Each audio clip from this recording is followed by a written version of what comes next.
सौर महोदय, चंद्रयान की जो सफलता हासिल हुई वो किसी व्यक्ति विशेष या सरकार की सफलता तक ही सीमित नहीं है, लेकिन भाजपा इस सफलता को ऐसे दिखा रही है कि जैसे ये उनकी व्यक्तिगत सफलता है। क्योंकि सफलता आपके कार्यकाल में मिली, ये सही है, लेकिन जब बात नीतिगत सवालों की आती है सरकार को अपनी विफलताओं को भी स्वीकार करना चाहिए। सौर महोदय, अंदर महिला आरक्षण आप ले आए, उसका हमने सबने धन्यवाद आपको दिया था।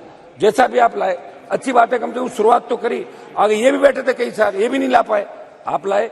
लेकिन चंद्रयान 3 ने चंद्रमा के दक्षिण ध्रुव पर कदम रखकर न सिर्फ एक नया इतिहास रचा, बल्कि ऐसी जगह पर उतरने में भी सफल रहा जहां अब तक दुनिया का कोई भी देश नहीं पहुंच सका। हम बच्चे थे जब पढ़ते थे, इतिहास पढ़ते थे, अमेरिका चांद पे जा रहा है, रूस जा रहा है, तैयारी कर रहा है, लेकिन हमने चांद की उस जगह पे कदम रखा। उस दिन जब चंद्रयान चांद की सतह पे उतर रहा था और वो पल जो 1 घंटा लास्ट का था, 1 घंटे से फिर 30 मिनट, 29, 28, 27, 1 मिनट 1 सेकेंड, इतना जबरदस्त उत्साह देश के हर बच्चे के अंदर, 4 साल से लेके 3 साल से लेके बच्चे, बूढ़े, महिलाएं, किसान, जवान सब टेलीविजन के सामने थे, कोई फोन लेके बैठा हुआ था और उस इतनी उत्सुकता से देख रहा था कि भारत आज विश्व का पहला देश बना।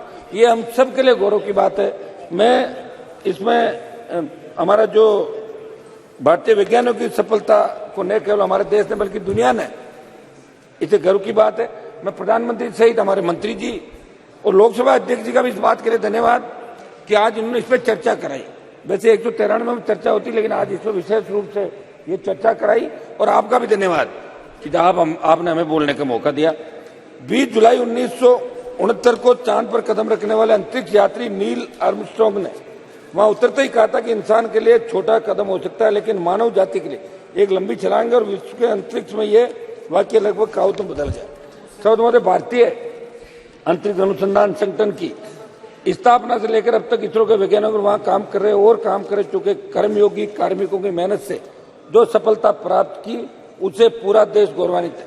आज जब इस महत्वपूर्ण उपलब्धि विषय चर्चा हो रही, तो मैं एक बात कहना चाहता हूं कि सरकार ने इस सफलता की कहानी को स्कूली पाठ्यक्रम में जोड़ने की बात कही, अच्छी बात है, लेकिन मैं आपके माध्यम से प्रधानमंत्री से कहना चाहूंगा कि गांव ढाणी के अंतिम छोर पे ग्रामीण परिवेश के बच्चों को स्पेस सेक्टर में आगे बढ़ने के लिए कैसे प्रेरणा मिले और उच्च शिक्षा में जब इस सेक्टर में आगे बढ़े, सरकार की तरफ से उनके शैक्षणिक खर्च पूर्ण रूप से कैसे वहन किए जाए, इस दिशा में भी सरकार को सोचने की आवश्यकता है।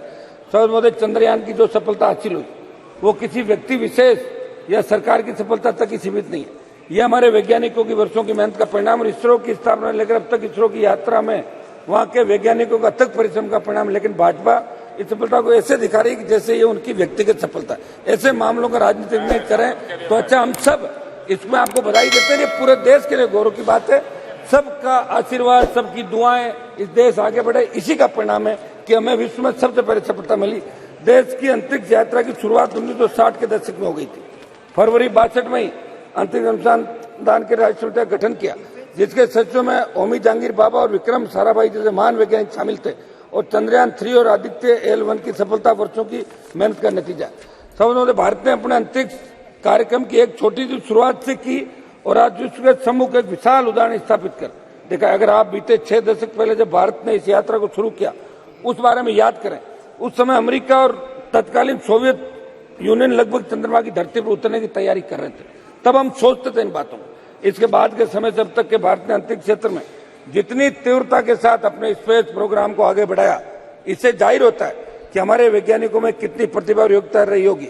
मुझे गर्व है कि मेरे संसदीय क्षेत्र के एक किसान की बेटी, मेरे समाज की एक बेटी, जिसका नाम सुनीता खोकर है, चंद्रयान 3 की सफलता में इसरो की टीम का हिस्सा थी।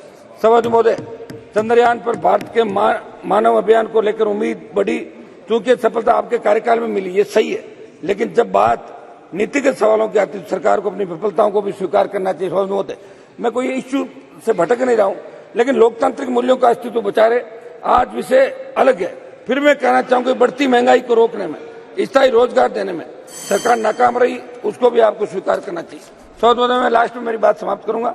आपके माध्यम से प्रधानमंत्री जी को कहना चाहूंगा कि वैज्ञानिकों के उत्साह और उनकी मेहनत से जो सफलता हमारे देश को मिली, उस सफलता में वैज्ञानिकों का उत्साह शामिल था, परंतु राष्ट्र की सुरक्षा से जुड़े मामले में आपकी सरकार ने देश की सेना और युवाओं को सेना में अग्निपथ नामक संविदा भर्ती की योजना को लाकर जो किया है, मेरा सदन के माध्यम से सरकार से अनुरोध है कि ऐसी योजना को वापस लिया जाए ताकि सेना का उत्साह बरकरार रहे। एक सभापति महोदय मैं चाहता हूं कि बेरोजगारी पे चर्चा हो सदन के अंदर, पूरे देश का नौजवान जिन्होंने आपको सत्ता के शिखर पे बिठाया।